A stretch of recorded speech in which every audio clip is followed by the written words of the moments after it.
Bonjour. Vous êtes réalisateur de bande-annonce. Est-ce que vous pouvez nous raconter en quoi consiste votre métier?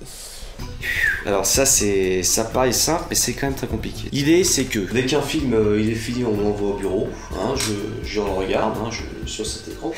Je visualise le film en lui-même, je sélectionne en fait, je picore, on fait notre petit marché, on prend ce qu'on préfère le plus, je mets bout à bout. Je balance une musique en général, bon, je vais pas vous mentir, c'est quand même de la musique qui est assez racoleuse, hein, c'est pour donner envie aux spectateurs, hein, ou aux spectatrices. Et puis voilà, on va laisser poser. Par exemple, bon, vous avez un film d'action, paf, je balance les scènes les plus percutantes. On voit du coup de poing, on balance. Impact, quelques coups de calage. Je mets un peu de tambourin, un peu de corps de chasse. Je mets de la batterie, un maximum de batterie, un maximum d'effets. Quelques flashs blancs, ça fonctionne très bien. Un peu d'action, un peu d'aventure, un petit fond du noir, c'est bon. Une comédie, par exemple, je mets les meilleurs gags, hein, pour que les gens rigolent, quoi. Chez Montage Passion, on a cette charte qui dit on voit du nichon, ça on monte tout de suite. Je vais mettre un moment où il y a le gars qui embrasse la fille, où ils réfléchissent, où il regarde un peu comme ça dans le ciel. Je sais même plus ce que je fais, des fois je mélange des trucs, là, la dernière fois je faisais une comédie, j'ai même plus ce que je foutais, il y avait des gamins qui pleuraient, j'essaye plus. Je vais mettre un moment où la fille elle a la chiale et puis voilà, on n'en parle plus. Hein.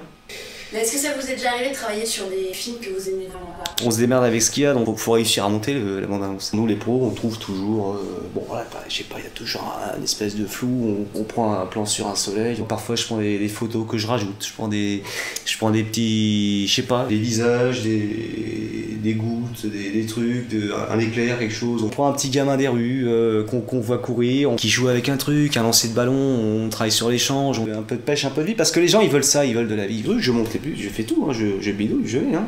On en fait quelque chose de correct. Hein. D'alléchant, comme on dit. J'ai monté dans ma vie une 60aine de daubes, mais quand je dis daubes, des daubes. Des trucs terrifiants. Je vous dirai pas les noms parce que sinon je vais me retrouver avec un procès au cul. Mais le très secret. En France, vous avez, en termes de stats, hein, je vous sors des stats, vous avez 15 films qui sortent semaine. On dit 15 semaines nous, dans le jargon. Sur ces 15 films-là, est-ce que vous pensez que c'est tous des chefs-d'œuvre? Ça. Ah, vous êtes un peu un magicien en fait. Je suis un peu magicien, je suis un peu pickpocket aussi parce que quoi, je sais pas. Un peu arnaqueur aussi. Je suis un peu aventurier, randonneur aussi. Sur quoi vous travaillez en ce moment? En ce moment, je travaille sur un film qui s'appelle Un heureux événement. C'est le nouveau film de Rémi Besançon. Le type qui avait fait le dernier jour de la reste de la... Le dernier jour, le reste de fin.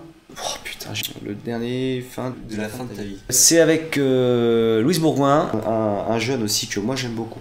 Il a une super pêche qui s'appelle Pio Marmé et Josiane Balasco. J'adore aussi. Ça parle de quoi alors? Ça parle de maternité. Vous m'avez donné envie en fait. C'est mon métier ça.